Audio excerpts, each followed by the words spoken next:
څه د کور او څه د یار ضرورتونه ما به خرڅ کی په بازار ضرورتونه زه ویریږم محبت برانه ایر کی د اتوار نه تر اتوار ضرورتونه د اسمان د پرښتې نه معتبر یم خو سړی کړي ګناهګار ضرورتونه د جاوید شاه درمیان صاحب په دې شعرونو مې سلامونه واخله ستاسو ورور ستاسو ملګری شزی مسوم یما سره د ګران ملګري سپی الله سپی په پروګرام د نن مازدیګر کې ملګرو د نن مازدیګر مو امنکوټ کلي کې دی چېرته چې زموږ ګران ملګری تکړه شاعر یو خوږ انسان صبیر ګیلمن صاحب اوسیږي راځئ چې د هغه ژوند وپوښتو او بیا دې شعرونه واورو صبیر صاحب سلامونه مې واخله.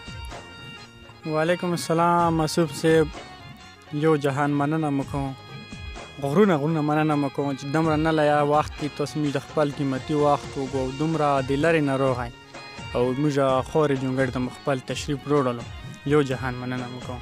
مینوال سره خپله لنډه پېژنګلو بس مسعود صاحب پېژنګلو خو مو ډېر زیاتو پروګرامونو کې کړو تاسو ته بیا یوسف حسین لانډه غونډه کې چې صبیر مې نوم ده ادبي نوم مې ګیلمن ده او د امنکوټ کلي اوسېدونکی یم بس دا لنډ غونډې ته روکړم. او دا راته ووایه چې د شاعري دې کله نه شروع کړې؟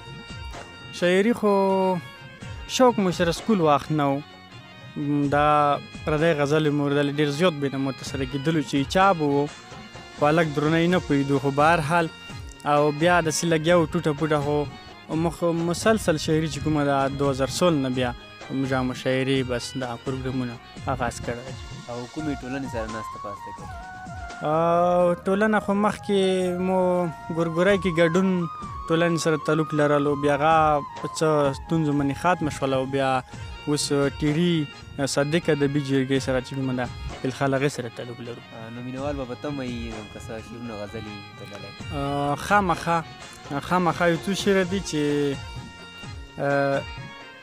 سبي ارشاد چې سبا خپل سبا پردي راټول شي سبا خپل سبا پردي راټول شي سبا خپل سبا پردي راټول شي زما په مرګ به څو سړي راټول شي. ډېر ښه ده ډېر ښه ده مننه.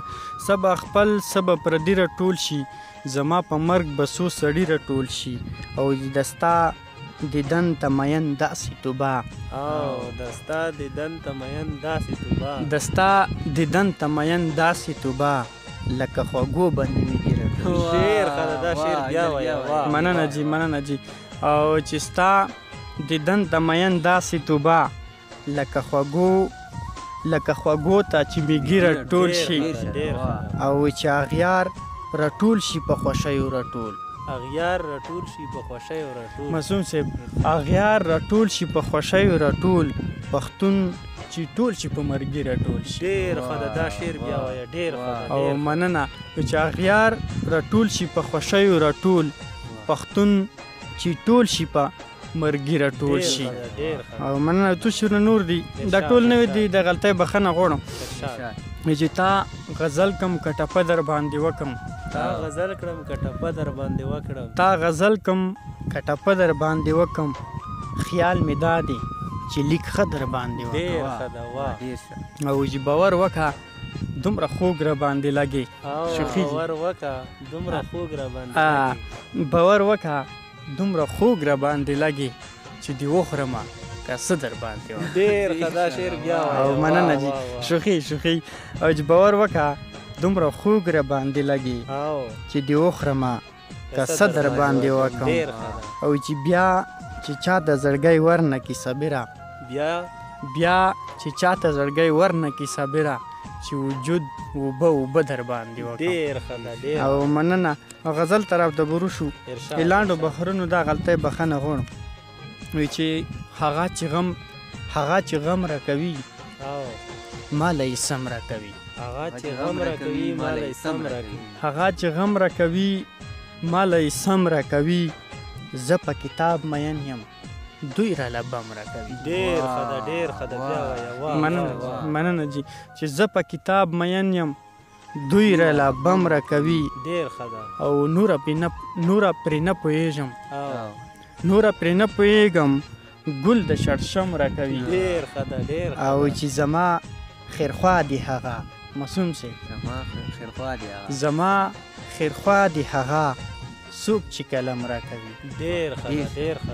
ده. مننه. زما خیرخوا دی هغه څوک چې قلم راکوي ته به راځې خامخا او ته به راځې خامخا مسومه ته به راځې خامخا په دې قسم راکوي ډېر ښه ده ډېر بیا وایه منه چې ته به راځې خامخا په دې قسم راکوي د یارانې لسونه او د یارانې لسونه د یارانې لسونه ما ته محکم راکوي ډېر ښه ده ډېر ښه او مننه اخري مقطع دی چې په ما مین دي صبر او په ما مین دي صبر ګوتو کې مم راکوي ډېر ښه ده شعر بیا وایه. مننه جی په ما مین دي صبر ګوتو کې مم راکوي ډېر ښه. مننه مسعود صاحب یو جهان مننه ډېره مننه ګیلمن صاحب ملګرو تاسو سبیر ګیلمن صاحب واورېدو هیله کوو چې خوښ شوي به مې د بل ملګري تک پورې راکړئ اجازت چېرته چې ښه ده او باد اوسئ د الله په امان